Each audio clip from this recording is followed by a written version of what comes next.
ces enjeux des contributions déterminées nationales. Surtout parce que les conférences sur les changements climatiques, le COP27 commence hier en Égypte. Puis ces contributions sont peut-être un des véhicules, les politiques publiques qui vont être discutées de manière intensive. Je trouve aussi que le terme contribution nationale, contribution déterminée nationale, c'est pas très convivial. Moi, je préfère utiliser les normes, les plans nationaux pour l'échange climatique. Juste parce que c'est beaucoup, le ONU a tendance à créer sa propre terminologie qui est peut-être difficile pour les gens de l'extérieur de comprendre. Mais là, on vraiment parle des plans des pays. Et chaque pays, selon les règles de l'accord de Paris, doit soumettre des contributions nationales déterminées pour démontrer son parcours, ses objectifs, son plan pour réduire et s'adapter au changement climatique. Puis le COP26 l'année passée, il y avait une volonté où c'était déterminé que les plans déposés jusqu'à date n'étaient pas assez robustes pour nous mettre sur le bon chemin pour réduire de manière importante les émissions de gaz à effet de serre. Donc, le COP27, on cherche à aller plus loin avec ces engagements. Puis, ça, c'est les choses qu'on va discuter, surtout pour le Canada. On est vraiment des experts avec nous qui vont nous parler des contributions nationales déterminées du Canada, mais peut-être aussi dans le contexte international où on va parler des contributions des autres pays aussi. Donc, pour discuter de ces questions, nous avons le privilège d'avoir avec nous 3 experts. Le premier, c'est, on est 2 qui sont plus francophones, mais un présentateur qui est plus anglophone. Mais comme expliqué déjà, vous avez la possibilité de choisir la langue de votre choix pour écouter le webinaire. Mais notre premier expert, c'est Mme Saba Khan. Elle est une experte en droit international de l'environnement et aussi directrice générale de la Fondation David Suzuki pour le Québec et le Canada Atlantique et chef de l'équipe chargée du climat de la Fondation. Switching into English, we also have with us. Si je change en anglais, nous avons aussi Tonio Sadik, qui dirige une série de dossiers environnementaux en tant que directeur de l'environnement à l'Assemblée des Premières Nations. Il est membre du conseil d'administration de Réalité climatique Canada et le chercheur principal de l'étude sur l'alimentation, la nutrition et l'environnement des Premières Nations. Tonio est titulaire d'un doctorat de l'Université Simon Fraser et enseigne à la Faculté des sciences sociales de l'Université d'Ottawa. Dernièrement, nous avons avec nous Amélie Laframboise qui travaille actuellement au cabinet de la mairesse de Montréal et présentement responsable de la transition écologique au cabinet, alors qu'elle s'était préalablement occupée du développement économique pendant 2 ans. Son rôle lui permet de s'assurer de déployer la mise en œuvre de la transition écologique en réponse à l'urgence climatique. Avant d'arriver au cabinet il y a 3 ans, Amélie a œuvré pendant près de 20 ans en investissement chez Fonds d'Action, notamment spécialisé en environnement et lutte au changement climatique. Donc, merci à tous nos panélistes d'être là avec nous. Je ne sais pas si chacun peut saluer un petit peu. Je sais que c'est de manière virtuelle, c'est jamais parfait. Mais merci vraiment que tout le monde soit là avec nous. Donc, malgré le fait que c'est 7 minutes après, je pense que je peux lancer le discours juste pour voir peut-être, on voulait peut-être, on voulait commencer juste avec une mise en place des connaissances sur ces enjeux des contributions déterminées nationales. And so we're going to do this in French and English. Alors, on va le faire en anglais et en français. Alors, peut-être que Tonio pourrait parler en premier et il va nous expliquer le lien entre les CDN et l'accord de Paris, bon, le processus des CDN dans le COP et d'autres informations qu'ils pourraient vouloir nous partager. Et on passera à Mme Sabakan, qui parlera peut-être plus des sessions au Canada et qu'est-ce que le Canada apporte à la table. Alors, je vais laisser le micro à Tonio, pardon. Alors, merci beaucoup, Marc, et bonjour à mes collègues panélistes. C'est bien de vous rencontrer, Saba et Amélie. Alors, je suis Tonio Sadik. Je travaille avec l'Assemblée des Premières Nations et je me joins à vous du territoire non cédé Algonquin-Anishinaabe, non cédé dans la région qu'on appelle maintenant Ottawa. Et je veux aussi dire que je suis un allié autochtone avec des origines allemandes et égyptiennes. J'ai travaillé pour l'Assemblée des Premières Nations pendant longtemps déjà. Et pour ceux qui ne le savent peut-être pas, l'Assemblée des Premières Nations est un organisme de militantisme national qui représente les Premières Nations partout au Canada. Et notre organisation nationale de militantisme met l'accent sur toutes sortes de dossiers. Nous avons été impliqués dans tout un éventail de dossiers environnementaux aussi pendant plusieurs années, incluant bien entendu gérer la crise climatique.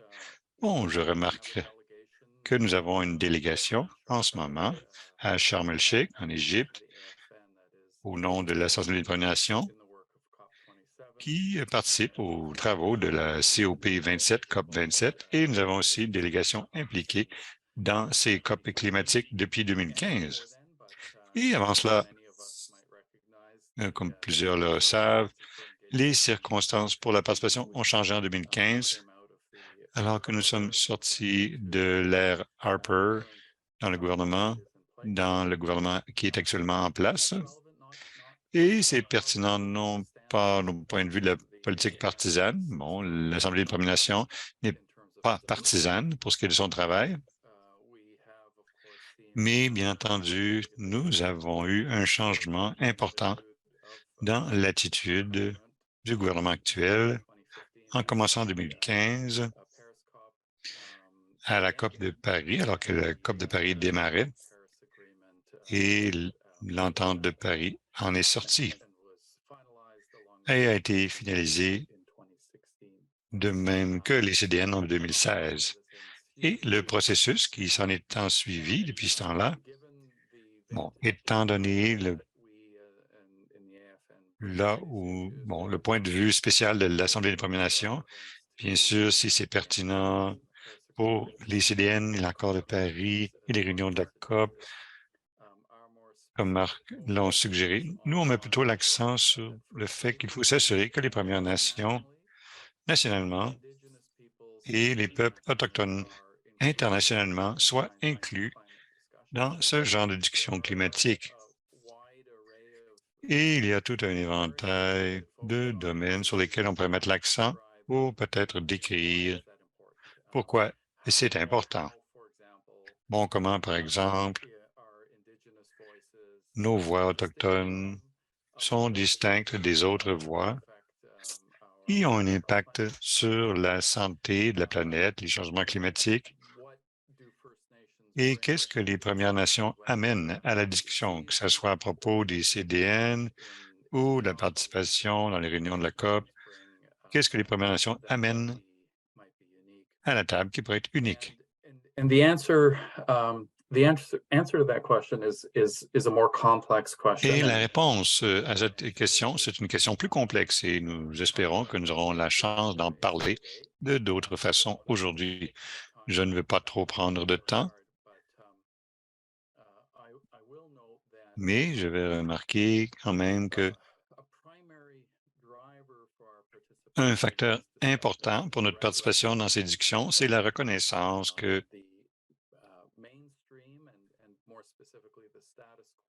les approches de statu quo pour gérer la crise climatique n'ont pas réussi. que même si l'ambition climatique, les problèmes climatiques continuent d'augmenter, nous avons vu, nous continuons à voir que les émissions de gaz à effet de serre augmentent aussi. Et la réponse la plus large à la question que j'ai posée rhétoriquement, c'est qu'est-ce qu'une voix autochtone ou une voix des Premières Nations peut apporter qui est différent? Et dans un certain sens, la différence, c'est d'avoir un système de connaissances différent, une façon différente de regarder la planète Terre, une différente façon de regarder les écosystèmes qui apparaît dans des termes que certains d'entre vous connaissez peut-être comme des références à la Terre-mère, bon, la Terre comme étant notre mère. C'est une conceptualisation très différente de notre planète et ses ressources que celle qui vient des discours ordinaires à propos de la planète et de l'exploitation des ressources et les territoires, les frontières et toutes ces choses. Au niveau le plus élevé, le concept de la Terre comme étant notre mère est un concept qui fait que nous devons nous occuper de ce que nous faisons, de vraiment surveiller ce que nous faisons et de bien le faire. Et c'est cette reconceptualisation qui, fondamentalement, amène quelque chose de nouveau au dialogue. Bon, ça, c'est à un niveau très élevé. Bon, je peux reconnaître que c'est vraiment simplement le point d'entrée pour toute cette longue discussion et j'espère que nous pourrons continuer ceci pour savoir quelles sont les ramifications pour le Paris, les COP et les CDN et toutes les autres initiatives qui se produisent au pays ou à l'étranger. Alors, je vais arrêter ici. OK, merci beaucoup, Tony. Tonio, c'est alarmant très bien nos discussions.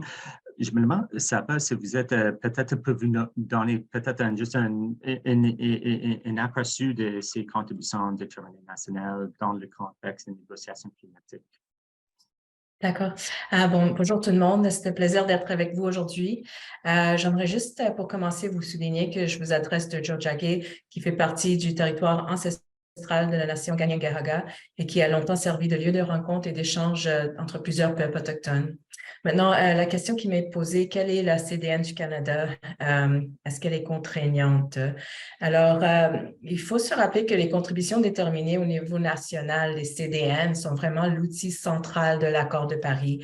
Elles décrivent les efforts de chaque pays pour réduire les émissions nationales et s'adapter aux impacts du changement climatique.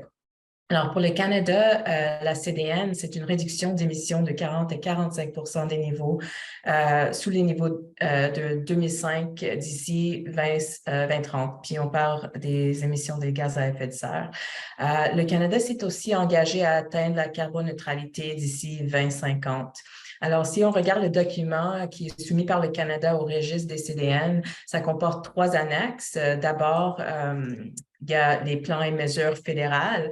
Alors, le plan adopté en 2016, le cadre pan-canadien sur la croissance propre et les changements climatiques. Ensuite, le plan de 2020, un environnement et une économie saine. En deuxième partie de l'annexe, on trouve les mesures prises par les provinces, les territoires, et finalement, en troisième annexe, les mesures prises par les Premières Nations, les Inuits et le peuple métis. Alors, la question de la contraignance de la CEB, est-ce que c'est contraignante? Alors, non, dans le sens qu'on ne peut pas forcer le gouvernement à atteindre cet objectif, mais il y a plusieurs aspects de l'accord de Paris qui sont effectivement contraignants. Alors, l'obligation de produire une CDN est contraignante. Ensuite, l'obligation de produire des rapports sur notre progrès vers la CDN est obligatoire. C'est aussi obligatoire que chaque CDN soumise démontre une progression en ambition comparée à la CDN précédente. Et c'est ce qu'on appelle le mécanisme de serrage de l'accord de Paris. C'est un mécanisme qui s'agit vraiment d'une innovation importante en droit international des changements climatiques. Alors, en général, il faut juste se souvenir que les aspects contraignants de l'accord de Paris sont procéduraux et les CDN respectent la souveraineté nationale des États, ce qui a été un facteur clé dans l'adhésion d'un très, très grand nombre de pays à l'accord de Paris, comparé par exemple à l'accord de Cancun de 2010. Alors, le régime international ne supervise pas vraiment la nature, le type ou la rigueur des engagements ou des mesures d'atténuation à prendre par les pays. Maintenant, est-ce que ça veut dire que l'accord de Paris ou les CDN n'ont pas d'impact? Non, pas du tout. La science et l'évolution de l'accord donnent aux acteurs les outils nécessaires pour obliger les gouvernements à amplier leurs efforts. Et c'est ça qu'on voit avec la tendance croissante des litiges climatiques.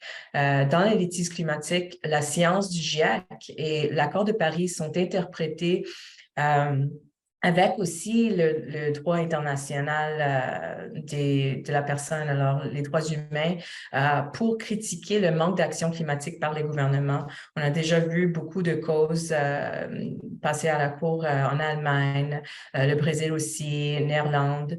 Alors, les tribunaux, ils jouent un rôle de plus en plus important dans la définition et la réduction du pouvoir discrétionnaire de l'exécutif et du législatif sur la question des changements climatiques. Alors, je pense que c'est important quand on pense au CDN, puis ce qu'on appelle en anglais le soft law, la nature du droit mou de l'accord de Paris. Ça ne veut pas dire nécessairement que ça n'a pas d'impact sur le terrain.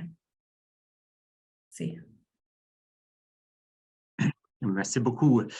Mais ça, c'est peut-être quelque chose, on va peut-être discuter un peu plus en profondeur. C'est les liens entre le soft law puis le hard law, le régime de l'ONU et avec le protocole de Kyoto, on a cherché quelque chose qui est beaucoup plus contraignant, qui a beaucoup plus de flexibilité dans un sens avec le Code de Paris.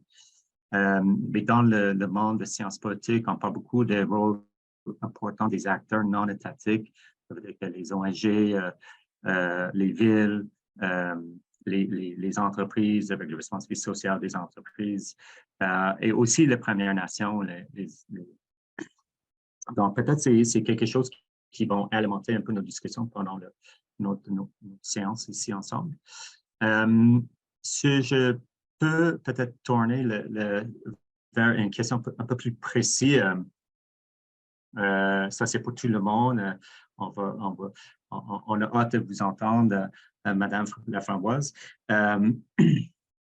Mais c'est juste qu'habituellement, les CDN sont révisés tous les 5 ans, mais à COP26, les parties se sont entendues pour redéposer les CDN à la COP27, donc, qui a commencé hier, qui doivent être plus ambitieux pour garder l'objectif de 1,5 degré de changement de température. Alors que quasiment 200 partenaires pays qui ont signé l'accord de Paris, seulement 24 ont redéposé le CDN pour le COP27 et ça n'inclut pas le Canada. Donc, c'est quoi vos réactions le fait que le Canada n'a pas déposé son CDN révisé pour le COP27. Peut-être je vais prendre une pause là puis chercher vos réactions. Peut-être on peut commencer avec vous, Amélie. Bonjour tout le monde. Bon, d'abord, contrairement à mes deux collègues, je ne suis pas une experte de CDN ou de traités de ce type-là. On m'a plutôt inclus dans le panel pour amener le point de vue municipal de la lutte au changement climatique. Fait que je veux vraiment pas me prononcer non plus sur exactement pourquoi le fédéral n'est pas là et d'avoir une réaction. Puis je voudrais pas aller plus loin que mon expertise là-dessus. Par contre, je peux peut-être continuer après sur ce que je pense des engagements fédéraux, puis là où il devrait y avoir des avancées, mais plus précisément sur votre question, je pense que peut-être que Saba, est-ce que tu as un point de vue vraiment précis sur la question sur la non-inclusion du Canada parmi les partis qui ont soumis leur contribution au CDN? Oui, alors si on regarde, pour être très technique, mais si on regarde le pacte de Glasgow, c'est quand même pas obligé par les partis, c'est recommandé fortement, fait que le langage autour cette obligation n'est pas très clair. Je sais que Canada aurait dû soumettre une nouvelle cible beaucoup plus ambitieuse. Alors, oui, on aurait aimé voir ça. Mais moi, je pense que la plus grande opportunité pour le Canada en ce moment, c'est d'agir rapidement et vraiment efficacement sur les mesures clés nécessaires pour atteindre la cible actuelle. Alors, ça signifie un prix élevé pour le carbone, un plafond d'émissions pour le secteur pétrolier et gazier, fondé sur la science climatique, une norme d'électricité propre pour la transition vers un approvisionnement en électricité zéro émission d'ici 2035. Il faut aussi s'attaquer aux émissions provenant du secteur de transport maritime et de l'aviation. Ce sont vraiment des angles morts en ce moment. Il y a d'autres pays qui comptent les émissions provenant de ces secteurs, mais pas le Canada.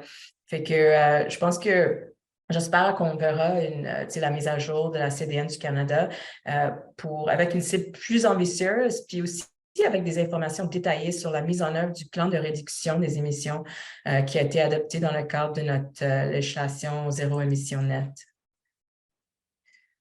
Je vais peut-être passer la parole à Tonio. Well, maybe Tonio. Mais peut-être que Tonio, juste pour clarifier, la question était, bon, il était recommandé, bon, à Glasgow l'année dernière, que, bon, la communauté, il fallait que la communauté internationale mette à jour leur CDN, bon, pour la COP27, et le Canada ne l'a pas fait. Et on se demandait si vous aviez des réactions à ce sujet. Oui, ça a été intéressant d'entendre la version traduite de la discussion. Et oui, c'est assez efficace, ce qui est bien. Alors, oui, quelque chose ici sur lesquels je ferai des commentaires. Bien sûr, nous voudrions avoir plus d'ambition. Nous aurions voulu voir le Canada avancer avec, bon, des CDN plus agressives.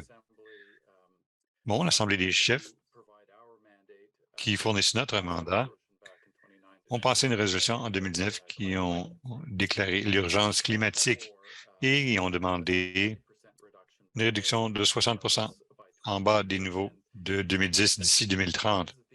Et ça, c'est à cause de l'impact que les changements climatiques ont sur tout le monde, mais en particulier sur les Premières Nations et les gens dans le Nord en particulier, qui ont un impact beaucoup plus dramatique. Alors, l'idée que nous avons beaucoup de temps, bon, peut-être que c'est pas vrai, bon, personne ne suggère qu'on a beaucoup de temps, mais l'idée qu'on a du temps, quelques temps pour essayer de baisser la courbe est peut-être illusoire. Nous n'avons pas de temps. Mais cela étant dit, de fixer une cible, ce n'est pas la même chose que de diminuer les émissions, n'est-ce pas? Nous pouvons voir toutes sortes d'engagements qui ne sont pas respectés et qui sont faits par des leaders politiques. Et bon, cela n'améliore pas les choses en insistant que la cible ou la cible de réduction doit être plus élevée. Alors vraiment, il faut qu'on trouve un moyen de remettre en question le système, de lancer un défi au système pour atteindre des ambitions plus élevées pour ce qui est des réductions, mais il faut aussi qu'on fasse bien attention de quoi les choses vont avoir l'air, comment est-ce qu'on va le faire. Et si nous voyons que, bon, le lobby des pétroliers continue d'être très puissant pour s'assurer que la production n'est pas ralentie pour eux, bon, il y a toujours une bonne excuse, bon, que ce soit l'économie albertaine ou la guerre en Ukraine, quel que soit le cas. Il faut que nous regardions non seulement quelle est la cible en tant qu'objectif, mais comment est-ce qu'on peut commencer à changer les mentalités concernant ce qui se passe pour ce qui est de la planète et les impacts de cette crise climatique, mais aussi tous ces systèmes mainstream qui garantissent que le changement va être ralenti, qui garantissent que les intérêts ne seront pas mis en question.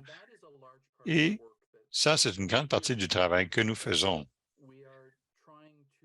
En ce que nous essayons, bon, étant donné la gravité de la situation, nous essayons d'atteindre un changement, une transformation. On ne trouvera pas la solution avec des approches techniques au changement climatique. Non, le problème, and requires a more transformational re-examination et of plus why profond. Il faut réexaminer de pourquoi cette crise existe et pourquoi ça semble impossible d'améliorer les choses. Je vais arrêter ici. Merci beaucoup, thank you. Peut-être on peut chercher des réactions des autres, mais peut-être aussi répondre à la question de où est-ce qu'on est au Canada avec le CDN, le CDN. Je suis en train de mélanger mes acronymes. Le CDN canadien. Puis est-ce qu'on fait assez?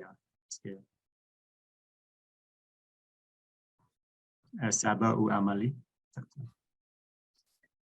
Oui, alors je dirais que je suis totalement d'accord avec Tonia qu'on a besoin vraiment une transformation de notre vision. Qu'est-ce qu'on met en valeur, tu sais, à travers ces systèmes-là? Et puis, si on parle de la CDN de Canada, est-ce qu'on est vraiment sur la bonne route? Bien, en général, le fait que les émissions du Canada n'ont fait qu'augmenter depuis que l'accord de Paris est adopté et que le Canada continue d'être un grand exportateur des combustibles fossiles, ça démontre clairement que la façon dont le Canada mène sa politique climatique n'est pas du tout en ligne avec la justice internationale ou l'équité intergénérationnelle. Alors, je dirais que si nos mesures, les balises, à partir de quoi on mesure nos objectifs sont, si la justice est en question, je dirais que non, on n'est pas vraiment où on devrait être. Surtout un pays comme nous autres, où on est technologiquement, financièrement, on a tout ce qu'il faut pour être vraiment un leader à l'échelle globale. On n'a pas d'excuses. Merci. Peut-être que je peux ajouter... il y a plein de choses intéressantes dans ce qui vient d'être dit, mais il faut comprendre l'ampleur du défi. La question de la lutte au changement climatique actuellement, c'est que tous les humains dans tous les pays à peu près, puis les gens qui gouvernent sont pris dans le système qu'on a créé et qui nous emprisonnent actuellement à avoir de la difficulté à s'en sortir. Donc, il y a beaucoup de solutions qui existent. Ça va en a nommé quelques-unes tantôt là, au niveau fédéral qui sont importantes, notamment sur la question de l'électricité décarbonée, sur plafonner les émissions du secteur énergétique pétrolier, mettre des mesures importantes qui viennent réglementer la performance des bâtiments, faire un shift plus rapide dans le transport, mais une fois ce dit, on est pris dans un système qui a des effets rebonds, qui se mettent à réutiliser l'énergie qu'on vient de diminuer ici quelque part pour la réutiliser dans un système industriel en croissance. On n'arrive pas à générer, malgré des gains dans certains secteurs, une réduction globale. Ça fait que c'est vraiment des questions profondes, comme Tonia disait, qu'il faut qu'on se pose. Dans quelques jours, va s'ouvrir à Montréal la COP 15 sur la biodiversité, qui est l'autre COP des Nations unies, sur un sujet tout aussi critique, mais qui a les mêmes racines de problèmes. Fondamentalement, l'extinction du vivant, ou appelons-le autrement, là, mais on est dans une genre de 6e extinction de masse du vivant qui est assez catastrophique. C'est aussi grave que la question climatique. Et les deux crises s'entremêlent et ont des causes communes.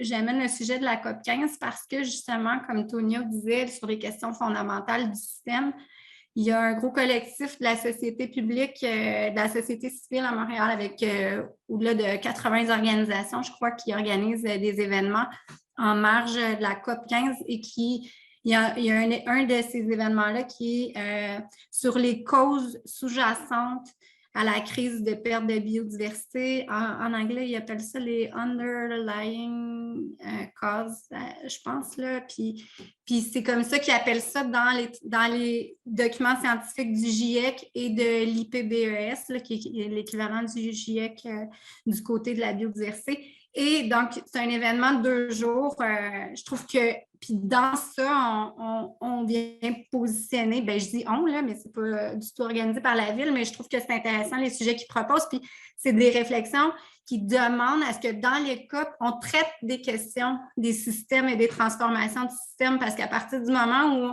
on est juste en train de travailler sur les conséquences, on n'adresse pas les questions fondamentales, notamment si on prend un exemple, parce qu'on dit tout le temps que c'est la remise en cause des modes de vie.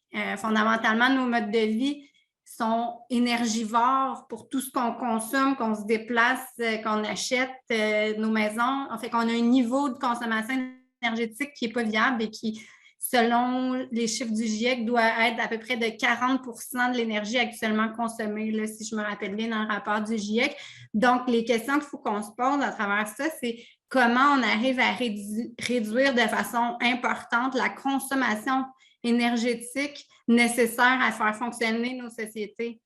Fait qu'il va y avoir des questions de choix à adresser, je dirais, de façon sociale là-dedans. Puis plus on reporte ce type de questions-là, bien plus, bref, fait que ça reste que des actions fondamentalement claires qu'il faut qu'on fasse, les plafonds, les règles, tout structurer les différentes industries, mais que fondamentalement, on a des questions profondes à se poser également pour que ça fonctionne.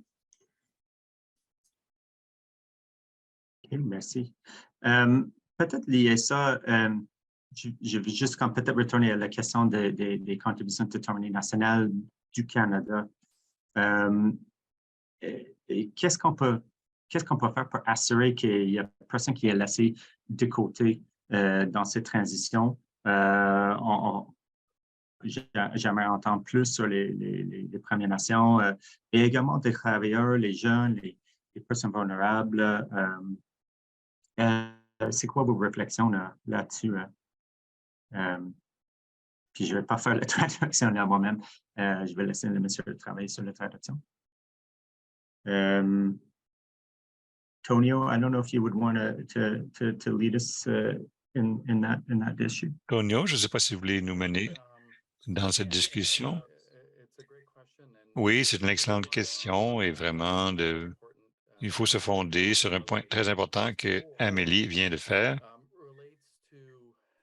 Ceci a un rapport avec je pense à cette idée qu'on se concentre sur la COP de biodiversité qui arrive à Montréal au mois de décembre. L'importance de ne pas regarder avec une vue trop étroite sur ces problèmes. Plusieurs des Premières Nations sont engagées dans la lutte au changement climatique et le militantisme qu'ils le font ne distingue pas entre la perte de biodiversité et le changement climatique. Le changement climatique, d'une certaine façon, c'est un accélérateur des autres problèmes auxquels nous avons déjà dû faire face. Et l'idée qu'on ne veut pas laisser qui que ce soit derrière, on ne veut pas abandonner qui que ce soit les Premières Nations, les Autochtones, les gens vulnérables, les travailleurs. On met vraiment l'accent sur créer les espaces pour que ces gens-là puissent être entendus et aussi pour faire avancer les solutions climatiques. Alors nous, par exemple, nous sommes conscients du fait que les Premières Nations sont souvent classifiées comme étant des peuples vulnérables. Ce n'est pas le cas ici et je veux le remarquer, mais souvent on met l'accent sur les gens pour ce qui est de leur vulnérabilité. Et ce que ça fait, c'est que ça a tendance à exacerber les stéréotypes existants en suggérant que dans ce cas-ci, les Premières Nations sont comme des victimes passives des impacts climatiques. Et même s'il y a des dossiers graves que les Premières Nations ont pour ce qui est des impacts du changement climatique, les Premières Nations sont aussi des leaders pour ce qui est de remettre en question la crise climatique. À part les initiatives qui se produisent partout au pays, faites par plusieurs Premières Nations pour diminuer leur empreinte de carbone et pour essayer d'avoir plus de souveraineté énergétique, la souveraineté alimentaire aussi, c'est vraiment la reconnaissance que de présenter le changement climatique comme étant un petit morceau qui doit être réglé isolément et qu'il y a comme une solution magique qui va se produire lorsqu'on atteint net zéro en 2050, si jamais on peut atteindre. Ceci, c'est une mauvaise façon d'aborder le problème. Et ça revient au point que j'ai fait plus tôt, c'est-à-dire que l'idée que les solutions techniques à la crise climatique ou des solutions basées sur le marché à la crise climatique probablement vont simplement perpétuer les inégalités qui existent déjà dans notre société, que nous allons avoir les mêmes personnes vont faire les mêmes choses pour essayer d'atteindre les mêmes genres de résultats. Et ceci va peut-être nous amener à net zéro, mais cela ne réglera pas le contexte plus large. Nous ne créerons pas un espace où non seulement les peuples autochtones, mais les travailleurs et les jeunes et ainsi de suite puissent avoir voix au chapitre. Nous avons été chanceux. Nous venons être hôtes d'une réunion climatique à la fin de septembre. C'est juste après l'ouragan Fiona. En fait, nous étions on pensait que ça allait devoir être annulé à cause de l'ouragan Fiona, mais ça a été Fredericton. Chanceux. Fredericton n'a pas été frappé par l'ouragan Fiona. Mais enfin, nous avons vu un contingent de jeunes sans précédent qui ont participé à notre événement et qui exprimaient des énoncés puissants à propos de leurs préoccupations et de leur intérêt concernant les impacts des changements climatiques. Et même si on peut percevoir ceci comme étant de la rhétorique, néanmoins, je veux souligner le fait que, juste en parlant des générations de l'avenir et les jeunes qui vont hériter de la Terre, et ainsi de suite, c'est remis en question maintenant et nous, il faut vraiment écouter ce que les jeunes ont à dire, non seulement ce qu'il faut qu'on crée les espaces, parce que ça paraît bien lorsque les jeunes participent dans ces mouvements, mais nous avons tant à apprendre de ces jeunes qui font face à ces crises, de la même façon que nous avons tant de choses à apprendre des peuples autochtones partout dans le monde. Le dernier point que je ferai, si j'ai le temps, la référence qu'Émilie a fait à propos du GIEC. Bon, il y a aussi son homologue dans le contexte de la biodiversité et l'autre COP qui va se produire à Montréal. Et on appelle ça IPES, Intergovernmental Policy Panel on Biodiversity and Ecosystem. En tout cas, c'est un acronyme très difficile à prononcer.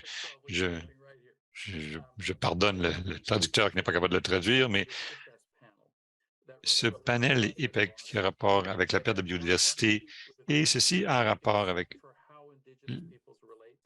en tout cas, ça a rapport avec comment les peuples autochtones ont un rapport avec l'environnement. Le taux de perte de biodiversité est le plus lent dans les endroits où les peuples autochtones ont une certaine juridiction sur leur territoire. Ça, peut-être que ça ne veut pas dire autant que ça, tel quel, mais ce que je veux dire, c'est qu'il y a d'autres manières d'exister sur cette terre et d'autres façons de considérer l'environnement qui nous entoure, qui initialement ne sont pas reconnus par le mainstream, mais qui sont néanmoins tout aussi valables et qui ont le potentiel de régler le problème que nous sommes incapables de régler. Bon, comment est-ce qu'on peut empêcher le changement climatique, des choses comme ça. Il y a des leçons importantes à être apprises et il y a des relations importantes qui viennent des systèmes de connaissances des Autochtones. Merci beaucoup. Peut-être que je vais transitionner vers le prochain segment de cette conférence. On a créé des questions spécifiques pour chacun de nos panélistes. Donc, Saba, je vais commencer avec toi. Pouvez-vous revenir sur l'articulation entre la contribution nationale du Canada et le plan de réduction des émissions et la loi sur le foncier en matière de carboneutralité du Canada? Oui, alors, plusieurs pays ont développé une législation cadre sur le climat et ces lois varient considérablement en termes de type, de portée, d'ambition. Alors, en général, la législation cadre sur le changement climatique est un instrument réglementaire multisectoriel qui établit vraiment des principes généraux et définit le cadre institutionnel de la politique de lutte contre le changement climatique et de sa mise en œuvre. C'est une législation qui fixe généralement des objectifs nationaux de décarbonisation à long terme et établit des jalons pour y arriver. ainsi que des processus et des institutions nécessaires pour atteindre ces objectifs. Alors, notre loi sur la responsabilité en matière de carboneutralité est une législation cadre en changement climatique. C'est une législation qui transpose en droit national l'objectif de l'accord de Paris de ne pas dépasser 1,5 degré et aussi l'objectif de zéro émission nette d'ici 2050. C'est une loi qui garantit une certaine mesure de responsabilité en ce qui concerne la transparence, la reddition des comptes, sur comment on arrive à ces objectifs-là. Alors, c'est une loi qui fixe la CDN du Canada pour 2030 et l'attache à l'accord de Paris. Elle oblige le gouvernement d'établir des objectifs nationaux de réduction des émissions pour 2035, 2040, 2045, 10 ans à l'avance. Alors, chaque objectif doit être accompagné aussi par un plan de réduction des émissions. Donc, même s'il y a d'importantes lacunes dans notre législation cadre, par exemple, elle est silencieuse sur la question des crédits compensatoires. Cette loi est nécessaire quand même pour la bonne gouvernance, la reddition de comptes et surtout pour dépoliticiser l'action climatique. C'est une loi qui va rendre beaucoup plus difficile pour les futurs élus de réduire les ambitions en matière de climat. Et c'est une loi qui sert comme un outil important dans le contentieux climatique aussi. Alors, parce qu'en général, l'accord de Paris, c'est pas contraignant, il n'y a rien qui peut forcer un gouvernement à atteindre un objectif, à atteindre une CDN. Ce que la loi permet, c'est une transparence et puis c'est un outil pour la société civile. Grâce à cette loi-là, grâce à cette transparence et l'obligation de produire des rapports, produire de l'information, la société civile est mieux équipée pour critiquer les politiques, les mesures gouvernementales. Alors, ces lois sont vraiment une partie de la solution, mais il y a beaucoup de choses qui doivent aller avec la loi pour avoir un vrai impact. Merci pour ces contributions. Amélie, quand tu travailles à la ville, comment on traduit, si je peux, ces instruments à l'échelle municipale et comment c'est appliqué concrètement sur la ville de Montréal et peut-être dans les questions, parce que quand on parle des transports, on sait que les villes de Montréal, c'est pas juste la ville de Montréal qui est responsable pour les émissions de gaz à effet de serre liées au transport, mais aussi les régions métropolitaines qui incluent les banlieues qui ne sont pas fait partie de la ville de manière officielle. Donc, je me demande si vous pouvez commenter sur ces défis de traduction.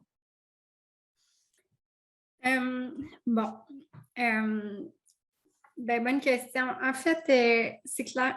J'ai envie de commencer en disant que à Montréal, je pense que c'est connu, là, mais on a une mairesse à la tête de la ville qui a une forte volonté, ambition d'accélérer, d'aller plus vite et de poser des gestes forts pour l'accélération de la réponse face à l'urgence climatique. La mairesse est très présente dans le réseau international du C40 là, qui réunit 100 grandes villes qui travaillent ensemble. Fait que ça, c'est sûr que ça donne beaucoup de capacité à la ville, réfléchir, travailler avec les autres, prendre des bonnes idées, être dans un réseau international où on travaille tous ensemble et on accélère, chacun avec du travail qu'on se partage. Donc, ça, c'est intéressant. Spécifiquement à Montréal, on a lancé fin 2020 le plan climat qui réunit une quarantaine d'actions.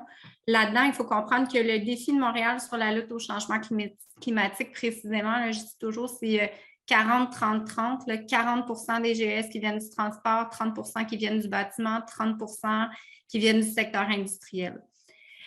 Dans le secteur du bâtiment, on a annoncé il y a quelques mois le roadmap, la feuille de route qui nous amène à zéro émission avec des réglementations annoncées pour bannir les énergies fossiles dans les nouveaux bâtiments, puis rendre les bâtiments existants à zéro graduellement d'ici 2040, donc carboneutralité 2040. Puis on est en train de lancer dans quelques jours la consultation publique là-dessus. Donc, on a un leadership sur la mise en place de réglementation, mais on travaille à l'international avec d'autres villes qui le font, puis on partage nos pratiques avec les autres villes québécoises qui sont intéressées aussi à le faire. Donc, on travaille beaucoup en collaboration avec les autres villes et avec le gouvernement du Québec qui voulait également mettre en place ce genre de règles-là, mais avec qui on collabore parce qu'on était prêt à avancer. Il faut être conscient que aussi, c'est difficile pour un gouvernement d'être plus près que sa population. Je dis ça en passant, là, mais il y a un rôle d'éducation publique peut-être auprès de la population qui est pas si fait que ça, mais de compréhension des enjeux pour la population et des impacts là, qui, selon moi, devraient s'accélérer pour faciliter la mise en place des mesures qui doivent être mises en place. Fait qu'à Montréal, on a quand même la chance d'avoir une population conscientisée qui souhaite que ça avance et que des actions soient prises. Donc là, j'ai parlé du bâtiment. Dans le secteur des transports que tu nommais, bien, c'est certain que là, c'est un grand chantier sur lequel on va beaucoup travailler dans les prochains mois et on va avoir des annonces à faire sur le sujet dans le prochain sommet climat. On a un sommet climat chaque année. On a eu notre premier mois de mai. On va avoir le deuxième en mai prochain. Et là, on va être beaucoup plus sur la thématique du transport. Le transport des personnes, bien, c'est un défi. Le transport des marchandises, c'est un autre défi. Je veux dire, c'est deux immenses trajectoires. Il faut établir les trajectoires de carboneutralité du secteur du transport des personnes et des marchandises. Donc, là, je parle de ça parce que vous voulez savoir comment on l'applique à un niveau municipal. Mais clairement, on a des défis, mais il faut être capable de travailler avec les experts parce que les solutions, elles existent et elles ont été nommées plusieurs fois. Fait qu'il faut rassembler toutes ces solutions-là, mais après, il faut travailler avec les autres paliers gouvernementaux qui vont nous aider sur la chaîne logistique, par exemple, sur le territoire plus large de Montréal, mais même du Québec, sur la chaîne logistique et d'implanter les mesures ensemble plus largement qu'à Montréal. Après ça, il y a toute la question du financement. Le gouvernement fédéral a mis beaucoup d'argent et d'enveloppes disponibles sur le transport en commun. Il faut continuer à déployer beaucoup de transports en commun dans les prochaines années parce que ça va être une clé de la réduction des gaz à effet de serre. Sinon, j'ai envie de dire que les villes, les gaz à effet de serre, ça se passe toujours sur un territoire municipal. Ça n'existe pas des gaz à effet de serre déconnectés du territoire. Donc, les villes ont un rôle vraiment grand à jouer, puis elles connaissent leur territoire. Donc, on est important, mais on a besoin d'une collaboration avec les autres paliers importantes. Une des choses aussi que je pense qu'on a comme rôle, c'est la question des infrastructures, notamment les infrastructures fossiles. On a signé la Ville de Montréal le traité de non-prolifération des énergies fossiles dans les derniers mois. Et là-dedans, il y avait trois piliers, mais notamment deux importants. Un, sur s'engager à ne plus faire d'exploration pétrolière, chose qui n'existe pas à Montréal. Donc, on sait qu'on n'est pas un territoire d'exploration ou d'exploitation pétrolière. Mais ceci dit, ça, c'est un enjeu particulièrement important à adresser pour les questions du gouvernement fédéral puis de la COP, la question de continuer de l'exploration pétrolière. L'Agence internationale de l'énergie nous l'a carrément dit. Il n'y a aucun chemin possible pour atteindre des niveaux où on reste dans une zone de sécurité par rapport au climat si on continue à faire de la nouvelle exploration puis des nouvelles exploitations pétrolières. Fait que ça, c'est un enjeu vraiment important de la COP, je pense, puis qu'on sait que le gouvernement fédéral continue, puis il y a tout un tas d'enjeux reliés à ça. Donc, nous, on pense que les villes qui veulent avancer, c'est sûr que quand on voit des décisions de ce type-là, c'est pas évident de dire, bon, mais on avance, puis on regarde ça, puis ça recule. Là. Fait qu'il y a tout ça. Sinon, l'autre élément important de ce traité-là, c'est la question du déploiement de nouvelles infrastructures fossiles qu'il faut arrêter. Donc, je pense que les villes qui connaissent leur territoire ont un rôle à jouer pour essayer de prévenir que des nouvelles infrastructures fossiles qui ne seraient pas complètement indispensables ne soient pas déployées pour ne pas faire des lock-in supplémentaires dans le système fossile. Puis finalement, dans ce traité-là, il y avait la question aussi de la transition juste. On collabore avec la FTQ, là, qui est la plus grande centrale syndicale au Québec sur cette question-là. Je ne peux pas m'avancer encore beaucoup, mais on a beaucoup d'intérêt à élargir la question de la transition juste à date au gouvernement fédéral. Il cantonne la transition juste aux métiers vraiment reliés à l'exploration pétrolière, à l'exploitation pétrolière, au secteur fossile, alors que la transition juste, ça devrait être beaucoup plus large parce qu'on a tellement de choses à transformer dans notre société pour être capable d'adresser le défi que la transition juste, elle est beaucoup plus large que les métiers reliés au secteur fossile. Donc, on commence à de plus en plus avancer sur ces questions-là à Montréal. OK, merci beaucoup. Tony, I don't know if you have any comments. Je ne sais pas si vous avez des commentaires sur ce qui a été dit jusqu'à maintenant. Maybe you can. Et peut-être que vous pourriez continuer. Also maybe guide us on to how can we ensure that the leadership of Indigenous peoples is more involved in Canada's NDC. Bon, le leadership des peuples autochtones pour qu'ils soient plus impliqués dans les NDC, ainsi de suite. Oui, bien sûr. D'excellents commentaires à propos des municipalités et des villes. Bon, il y a un immense impact là. Bon, on met l'accent sur la transition juste. Il fait partie de cela aussi, ça a rapport avec le besoin de reconnaître jusqu'à quel point nous sommes rendus dans, nous avons abouti où nous sommes. Bon, qu'est-ce que nous avons fait? Qu'est-ce que pour nous rendre à ce point-ci? À un certain niveau, bon, il faut regarder le capitalisme. Bon, ça, c'est un dossier assez fondamental pour ce qui est de comment notre économie mondiale a évolué et les façons dont les ressources sont exploitées, transportées et comment les coûts de ces ressources sont toujours, ils sont en concurrence les uns contre les autres pour essayer d'avoir le prix le plus bas, ce qui, en son tour, crée des désavantages concurrentiels pour les nations qui veulent avoir plus de protection et qui veulent avoir des pratiques plus durables pour ce qui est des mines, des foresteries, l'agriculture, des pêcheries ou quoi que ce soit. Toutes sortes de choses qui doivent être reconsidérées. Et bien entendu, il y a des groupes indépendants, étant donné la Ville de Montréal, qui font ce genre de travail. DSF that are doing that as well. So First Nations bring Alors, les Premières Nations amènent un point de vue particulier à cette discussion et ont travaillé pour avoir un impact sur comment le Canada aborde, comment ils développent leur politique et leur position internationalement pour ce qui est de diminuer les émissions de gaz à effet de serre. Et c'est dans le contexte où, bon, je pense que ça vaut la peine de reconnaître, bon, les efforts de ce gouvernement, malgré les lacunes et les choses qui n'ont pas fonctionné aussi bien que nous l'aurions voulu. Certainement, nous avons vu au début, avec le ministre Catherine McKenna au niveau fédéral, jusqu'à M. Guilbeault maintenant, bon, des politiciens qui vraiment sont engagés pour essayer de faire les choses différemment au Canada et aussi qui veulent inclure les Premières Nations dans ce genre de travail.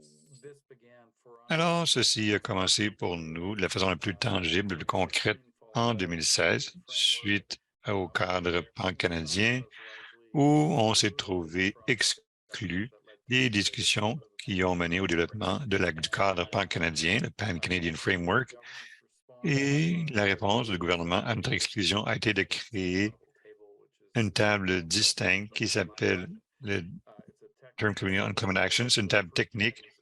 Bon, ça a été établi en 2016. Il s'est réuni en 2017 pour la première fois. Il s'est réuni trimestriellement et implique les Premières Nations, des représentants techniques de partout au pays et plusieurs représentants du gouvernement fédéral de différents ministères. Typiquement, 7 ministères sont représentés à cette réunion du GCCA. Non seulement on parle des priorités du Canada, mais aussi les priorités des Premières Nations. Alors, ça peut être régional, ça peut être local, et ça peut être vu au point de vue national. Manifestement, c'est une table nationale, mais avec des représentations régionales qui ont donné aux Premières Nations une certaine voix au chapitre pour ce qui est d'essayer de faire avancer des solutions climatiques pour augmenter les ambitions du gouvernement fédéral et aussi pour identifier des nouvelles façons d'aborder les dossiers reliés au changement climatique.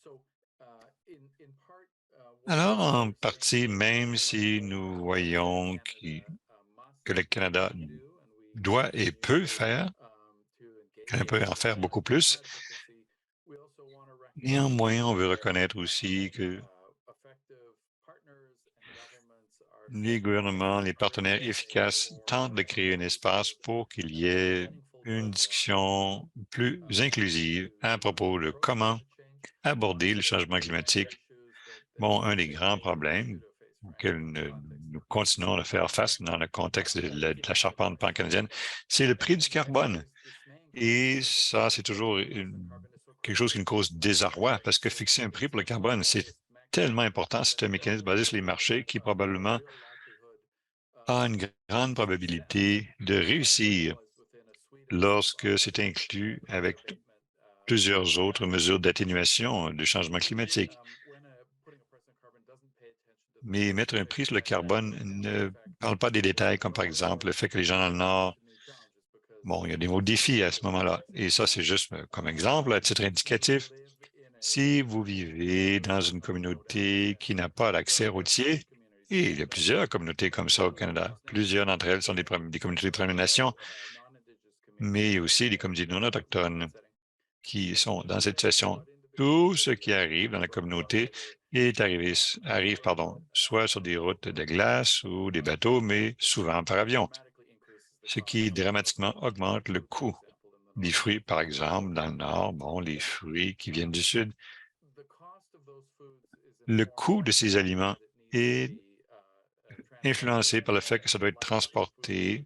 Bon, la durée d'un aliment, surtout les aliments frais, ça ne dure pas longtemps. Alors, il faut que ça soit amené rapidement, ce qui a un impact sur les coûts des aliments dans le Nord. Mais lorsque vous mettez un prix sur le carbone et que vous augmentez le coût du carburant, eh bien, le carburant pour amener la nourriture dans le Nord, ceci exacerbe un problème existant qui a le risque, bon, si on ne surveille pas comment le prix du carbone pourrait avoir un impact sur tout le monde, parce qu'il faut qu'on appuie tous l'établissement d'un prix du carbone, mais il faut aussi qu'on regarde les impacts différentiels de ce prix du carbone sur les populations canadiennes. Et ce genre d'exemple que si les Autochtones ne sont pas à cette table, si les villes et les régions urbaines sont les seules à avoir une influence sur les politiques climatiques, probablement nous ne comprendrons pas comment ces efforts pour lutter contre les changements climatiques. Bon, on n'aura pas le point de vue des gens qui vivent dans d'autres communautés plus éloignées. Et il y a toutes sortes d'autres exemples comme ça. Lorsqu'on fait des politiques où tout le monde se dit, on a tous l'Internet, on a tous l'eau courante, on a tous le transport en commun, etc. Si on n'écoute pas les réalités qui sont ailleurs, les gens qui sont vraiment sur le terrain, eh bien, certaines de ces initiatives avec les meilleures intentions vont causer de nouveaux problèmes et vont même attaquer l'appui populaire dont elles ont besoin. Alors, c'est une grande partie du genre de travail que nous faisons au niveau national, que ce soit sur les CDN ou les autres aspects de la politique climatique canadienne. Parfait, merci pour cette contribution. Bon, on est à 4 heures et nous avons encore une autre demi-heure devant nous.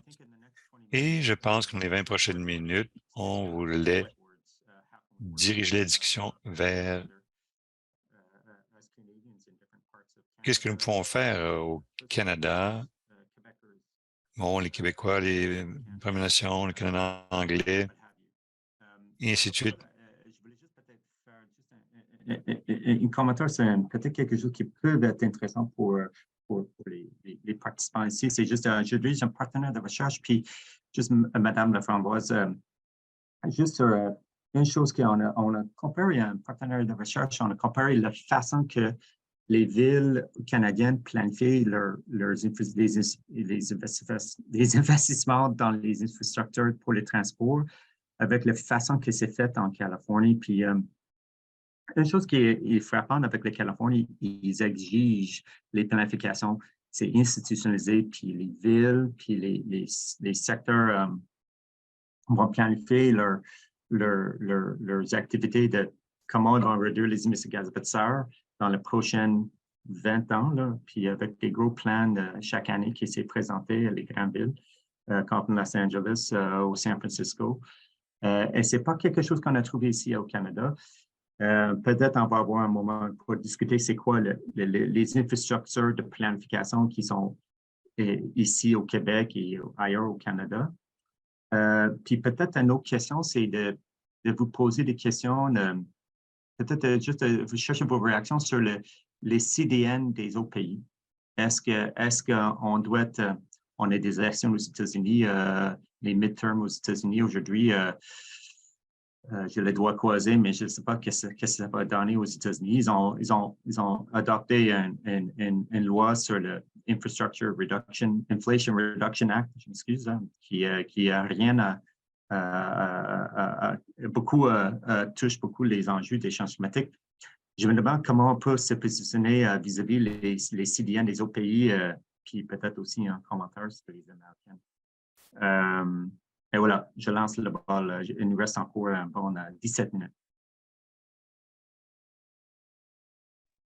Veux-tu que je commence sur ta question en lien avec les transports en commun? Mais je dois dire que c'est pas mon dossier spécifiquement. Là. J'ai une experte collègue au cabinet là, sur la question vraiment des transports puis de la budgétisation de ça. C'est clair, par contre, que quand même la STM a son plan d'infra et de déploiement de réseau. La ville aussi, j'imagine, mais c'est pas mon expertise. Ceci dit, je comprends ce que vous êtes en train de nommer là. Mais il y a deux choses à Montréal qui s'en viennent qui vont beaucoup aider. Tantôt, qui vont contribuer à clarifier le chemin dans les prochaines de comment on va y aller comment on va arriver à déployer de l'infrastructure pour réduire à la hauteur de la réduction qu'on a à faire. Ce que je nommais tantôt, les pathways, la trajectoire carboneutralité en transport de personnes, transport de marchandises. À partir du moment où tu as besoin de faire des scénarios qui arrivent à une carboneutralité à un moment X dans le futur, pour être capable d'établir ces scénarios-là, il faut que tu aies fait un plan de déploiement d'infrastructure qui prévoit ça. Après, c'est sûr que on peut souhaiter puis démontrer qu'on a ce besoin-là pour permettre d'arriver à un scénario de carboneutralité. Après, il faut attacher les financements avec les autres paliers de gouvernement. Et je pense que l'argent va être disponible dans le sens où, autant au fonds d'électrification à Québec, il y a de plus en plus d'argent à cause de l'augmentation du prix du carbone à chaque année. Donc, et le fédéral qui a quand même des grandes enveloppes jamais vues en transport en commun. Là. Donc, je pense qu'il va y avoir moyen d'être capable de faire des prévisions à la hauteur de la carboneutralité ou de la trajectoire qu'on a besoin d'établir, ça. Puis aussi, Montréal, on est parmi les quelques villes leaders à travers le monde à instaurer un budget climat. Dans un budget climat, là, on commence, là, la ville pionnière au monde est dans le réseau C40, c'est Oslo. C'est les premiers à l'avoir fait. Puis là, on est quelques autres grandes villes, Paris, Londres, Barcelone, Montréal. On travaille avec Oslo pour nous-mêmes là, rapidement déployer des budgets climat. Puis quand tu fais un budget climat, ça force à être capable de définir c'est quoi les investissements, puis c'est quoi les actions que tu as besoin, qui coûtent combien pour être capable de dire mon objectif, c'est ici, puis là, mes actions déjà nommées et financées, ça m'amène là. Donc, qu'est-ce qu'il faut que j'ajoute comme action? À chaque année, tu rajoutes des actions financées puis déterminées concrètes qui t'amènent à atteindre tes cibles de réduction. Fait que ça, c'est l'esprit d'un budget climat qui va quand même beaucoup nous amener dans le sens probablement de ce que tu dis comme prévision, mais après, je veux répéter que je ne suis pas experte puis que peut-être que ce que tu nommes existe déjà à la STM et à la ville. On pourra se reparler, Marc, après, si tu veux que je clarifie. Ton micro, Marc, est fermé. Pour la deuxième partie de la question, c'est peut-être vos réactions auprès le CDN du Canada vis-à-vis des autres pays en voie de développement, les pays développés, les États-Unis. Est-ce que ça rentre dans les... est-ce que on doit considérer les autres pays dans nos actions?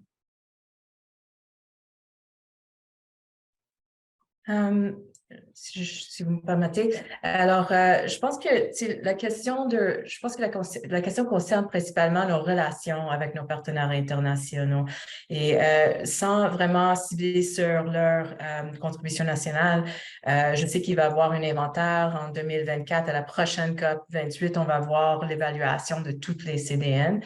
Mais pensant comme en dehors de la boîte, quand on considère nos relations avec les autres pays, il faut se rappeler que l'accord de Paris, c'est pas notre seul outil pour solutionner le problème des changements climatiques. Il faut penser à travers nos accords de libre-échange parce que là, la façon qu'on fait le droit, c'est fragmenté. On a un droit environnemental, un droit économique, un droit financier. Fait que comment trouver une cohérence dans tout ça. Et Tony a parlé tantôt des savoirs autochtones. Qu'est-ce que ça pourrait contribuer? Et je pense que cette idée de l'intégralité de la gouvernance, de gouverner des zones dans leur intégrité, des écosystèmes, non pas par rapport à des frontières politiques. Maintenant, c'est pas réaliste, disons, dans le système actuel, mais on peut avoir un impact en réévaluant comment on fait la libre-échange. Est-ce qu'on devrait vraiment faire la libre-échange comme on faisait, tu sais, comme dans le 20e siècle? Je pense que non. Et il y a des pays à cet égard-là qui adoptent maintenant des accords de changement climatique et d'échange. Alors, le focus, c'est pas de la croissance, c'est la protection climatique, une économie basée sur la protection de la biodiversité, basée sur les changements climatiques. Alors, je pense que si Canada veut vraiment se placer comme un leader dans le monde, il faut que nous aussi, on réévalue comment on fait, comment on entreprend nos relations commerciales et c'est quoi la vision de ces ententes-là. Je pense qu'il y a beaucoup de potentiel, c'est juste que dans les systèmes actuels, ça ne va pas fonctionner. Merci beaucoup. Tonio, I don't know if you have any reactions. Je ne sais pas si vous avez des réactions, Tonio. Moi, je ne suis pas non plus un expert, mais je suis d'accord avec les deux autres panélistes qu'il faut que nous regardions bien attentivement le fait qu'il y a des décisions que, en tant que nation, que le Canada doit prendre, ces décisions pour ce qui est d'avec qui nous alignons et avec qui nous ne sommes pas alignés. Bon, le Inflation Reduction Act aux États-Unis a des qualités très positives et des investissements importants. Mais bon, pour comparer cela avec l'administration précédente qui faisait le contraire, alors ça finit par être très complexe et très politique. Mais certainement, les occasions que nous cherchons sont d'avoir des partenariats avec d'autres peuples autochtones qui peuvent influencer les choses pour ce qui est de faire la promotion de la visibilité des peuples autochtones à tous les niveaux, au Canada, au pays, mais aussi internationalement. Alors, en COP 27 et dans les autres COP, nous avons travaillé avec d'autres groupes autochtones qui ont une certaine reconnaissance à la COP, pas en tant que parti, mais qui ont une voix. Et nous continuons à appuyer le développement de la plateforme pour les Autochtones, donc juste à cause des contributions qui peuvent être faites en incluant d'autres types de voix. Et une fois de plus, je vais mettre l'accent sur l'inclusion. Bon, le commentaire est que une partie de ce qui doit être reconnu et souligné, c'est qu'en amenant des voix autochtones à la table, bon, parfois la perception est que les Autochtones devraient ensuite être heureux parce qu'on les a permis de venir à la table. Non, je pense que plusieurs reconnaissent jusqu'à quel point cette perception est problématique. L'importance d'amener des voix autochtones à ces tables quel que soit le niveau, national ou international, c'est précisément pour qu'on puisse entendre des points de vue différents. C'est précisément pour que les conversations ne tournent pas autour des mêmes sujets habituels et qu'on aboutit toujours avec les mêmes conclusions et on continue de faire les mêmes choses de la même façon. Alors, les organisations de société civile et d'autres groupes, bien sûr, sont activement impliqués pour essayer de changer le discours, pour essayer d'atteindre d'autres types de transformations. Bon, la transition juste, dont on a parlé plus tôt, sont très importants, mais de le faire avec les peuples autochtones et dans un contexte où les voix autochtones peuvent être entendues, et ça semble un peu répétitif, mais peuvent être entendues de façon significative. Ça, c'est une partie de la lutte, de notre lutte. Il y a bien entendu toujours un risque d'avoir une incompréhension ou de faire une participation superficielle parce que les choses n'entrent pas dans les boîtes standards auxquelles nous sommes habitués. Mais la répétition de certains de ces messages, la répétition, l'inclusion systématique des peuples autochtones et des voix autochtones demeure un objectif très important, selon moi, de toutes sortes de façons, mais certainement pour ce qui est de confronter cette crise climatique. Merci beaucoup. Peut-être que c'est une bonne préparation pour une question de table ronde finale. Comment est-ce qu'on peut autonomiser ou empower les groupes sous-représentés pour s'assurer qu'ils puissent faire partie de façon significative dans l'implantation et le développement des NDC du Canada? Alors, Tonio, vous avez parlé de certaines améliorations que les communautés des Premières Nations bon, par exemple, le Common Action Plan de 2016 du Canada. Mais je me demandais comment on pourrait en parler. Qu'est-ce que ça pourrait nous dire ou nous mener pour ce qui est des autres groupes sous-représentés et avoir vos commentaires à ce sujet, si possible. Peut-être que je pourrais plonger et laisser mes panélistes conclure parce que ça a rapport avec ce que je disais plus tôt. Marc, pour répondre à ta question. Une partie importante, c'est que ce que nous avons vu pour les Premières Nations au Canada, c'est la création de tables spécifiques et d'occasions de financement spécifiques où les voix des Premières Nations pour ce qui est du climat et des programmes qui ciblent les Premières Nations, et ainsi de suite, et qui appuient les Premières Nations dans ce domaine sont créés. Et ça, c'est très important, et c'est une étape nécessaire. La phase suivante, c'est celle où les Premières Nations, les voix des Premières Nations, les peuples autochtones en général, ne sont pas limités à ces espaces qui sont spécifiques aux Autochtones. C'est aussi une question de comment est-ce que les peuples autochtones peuvent causer des actions climatiques dans le contexte des politiques mainstream et d'initiatives mainstream, pas seulement dans le contexte de créneaux où on entend les peuples autochtones, par exemple, dans le plan de réduction des émissions qui a été présenté plus tôt cette année, qui était merveilleux. Bon, il y avait un annexe ou un annexe pour les Premières Nations où nous avons pu présenter des points de vue spécifiques et nos intérêts pour ce qui est du travail du Canada, pour ce qui est des CDN.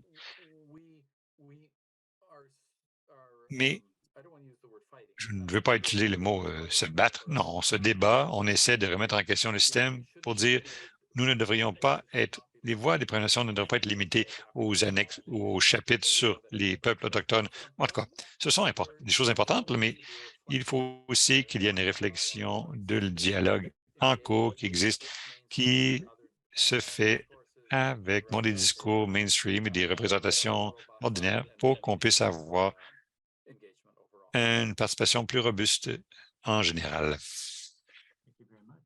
Merci beaucoup. Oui, je pense que c'est un important point que Tonio vient de soulever. En général, la prise de décision, même si on inclut des populations qui ont historiquement pas eu vraiment une voix dans la prise de décision, on dirait qu'ils ne sont pas encore membres pleins. Et là, il y a vraiment beaucoup de travail à faire. Si on prend par exemple l'Organisation internationale du travail, c'est une agence de l'ONU.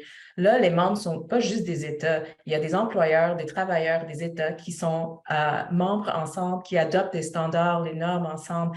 Fait qu'il faut vraiment revoir comment on fait la gouvernance internationale, qui est vraiment à la table, qui peut prendre des décisions autoritaires. Quand ils ont établi la plateforme sous l'accord de Paris pour les peuples autochtones, ils n'ont pas donné une voix autoritaire à cette plateforme-là. Alors, c'est quoi la valeur? Donc, je pense que si on prend par exemple l'Union internationale pour la conservation de la nature, les peuples autochtones sont membres pleins encore là. Fait que pourquoi est-ce qu'on ne pourrait pas avoir la même chose ici au Canada? Une autre tendance progressiste, je pense, c'est vraiment les constitutions autochtones. On a de plus en plus de Premières Nations autochtones, de Premières Nations ici au Canada, qui sont en train d'adopter des constitutions pour affirmer la protection des territoires, des eaux. Et ces instruments-là ont vraiment une valeur juridique. Alors, c'est une évolution en droit. Ici, au Canada, dans notre Constitution, on a un cadre qui nous permet de faire évoluer ce droit-là. Et je pense qu'on ne devrait pas sous-estimer le pouvoir de ces constitutions-là, particulièrement parce que les tendances, les pratiques des gouvernements fédéraux et provinciaux en termes de consultation pour le développement des projets, des développements des infrastructures liées aux industries fossiles et d'autres secteurs, le secteur minier, par exemple, ne sont pas exactement très, très robustes. Donc, il faut vraiment combler les lacunes importantes sur le terrain en termes de consultation, en termes de voix. Je laisserai ça à ma collègue. Oui, peut-être, en fait, sur un sujet comme connexe, là, mais sur la question de la participation citoyenne, je pense que c'est important. Tantôt, on nommait là, une des choses qui manque, en tout cas, ou qu'on a besoin de beaucoup plus de ça, c'est que les gens soient involved, comme impliqués et qu'ils soient conscients que c'est pas comme la question du climat puis de la transformation de la société, tout ça, c'est pas quelque chose quelque part que c'est under control puis que c'est les gouvernements qui doivent s'occuper. Il y a une conscience que les gens doivent avoir que ça va juste passer si la population s'approprie la question et que les gens, on est capable de développer une trame narrative positive. Il faut qu'on se dise ensemble où on a envie de s'en aller puis qu'il y ait une appropriation des gens puis des citoyens pour ces questions-là. C'est là qu'il va commencer à avoir des changements puis on va le faire ensemble. À Montréal, en tout cas, on a une volonté vraiment grande dans notre administration via des budgets participatifs puis beaucoup de démarches. Puis dans quelques jours, justement, on annonce une co-direction avec un collectif de la société civile pour la transition puis accélérer la transition partout dans les quartiers à Montréal en collaboration avec beaucoup de gens, de citoyens puis de groupes. Mais il y a comme une question de créer une volonté d'implication puis d'appropriation qui est nécessaire, je pense, sur toutes ces questions-là. Okay, merci beaucoup.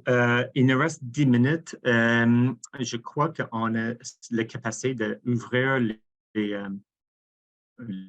voies électroniques pour avoir des questions des participants qui nous écoutent par Internet.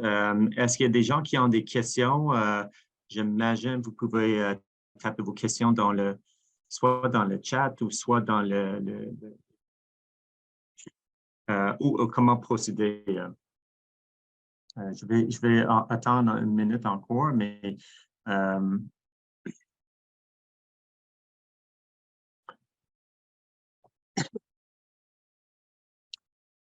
entre-temps, je vais peut-être... oui, vous pouvez aussi lever la main, puis on va vous donner l'accès par le microphone si vous avez des questions, nos participants.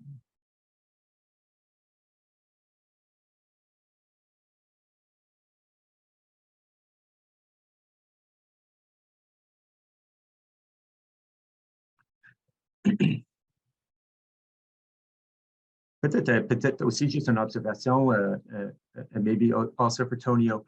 The Canadian federal government recently published the Clean Fuel Regulations earlier this summer, which is Bon, les règlements sur les carburants propres, bon, le gouvernement a publié un des instruments politiques les plus importants pour gérer bon, la décarbonification du secteur des transports.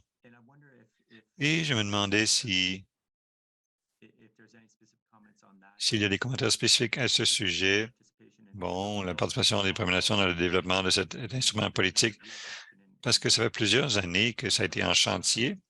Bon, il y a aussi des exemptions intéressantes. Je sais que les communautés nordiques ne sont pas exemples.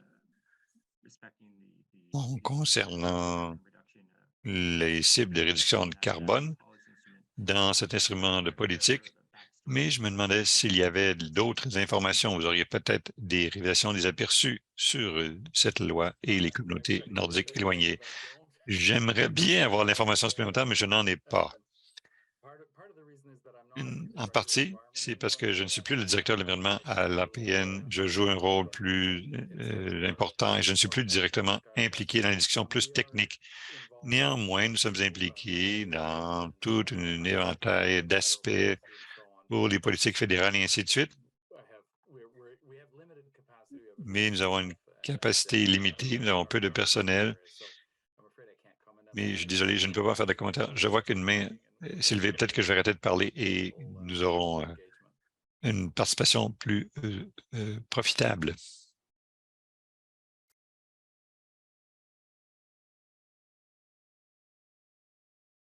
Réactiver le son. Est-ce que vous m'entendez? Est-ce que vous me voyez? On ne vous voit pas, mais on vous attend. Super. Dans le fond, je voulais juste vous parler que le budget participatif en environnement m'a permis de pouvoir parler de l'environnement sans culpabiliser les gens.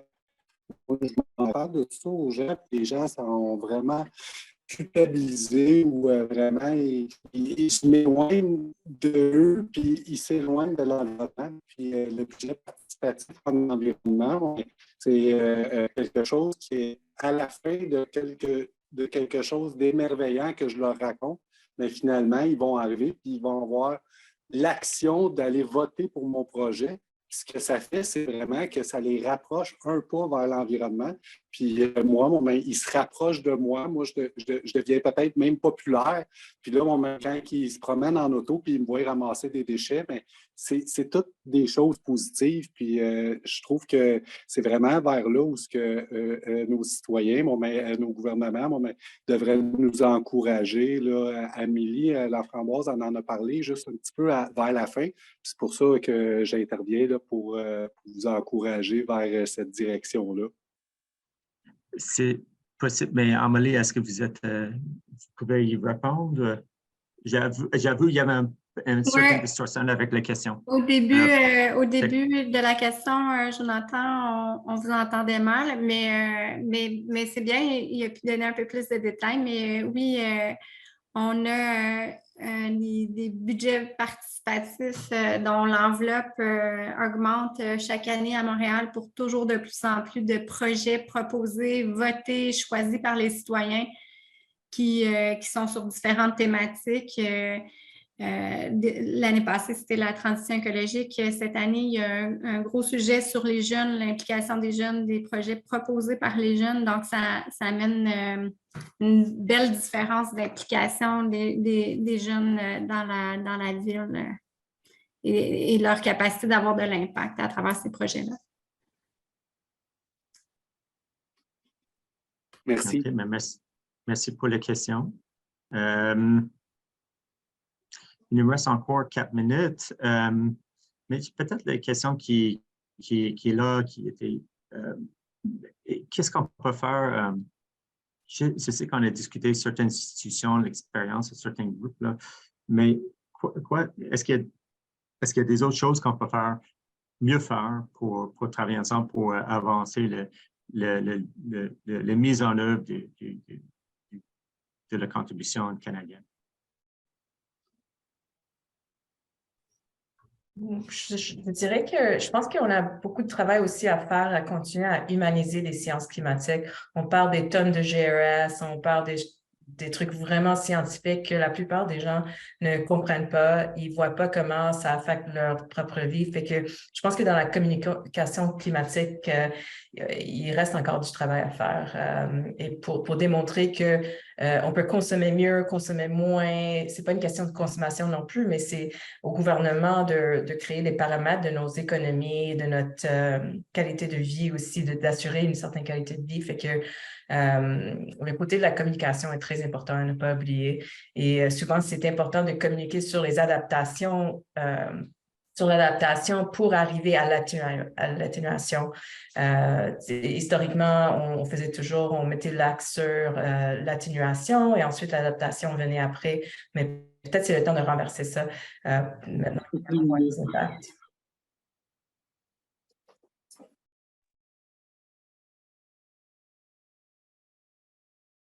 On how we can better work together to upgrade our. Comment peut-on mieux collaborer pour bonifier nos ambitions? Bon, le mot de conclusion finalement.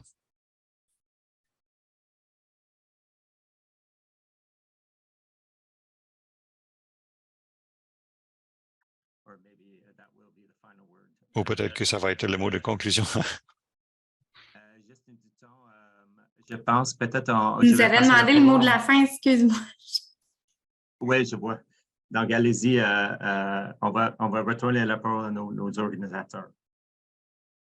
Merci à nos panélistes.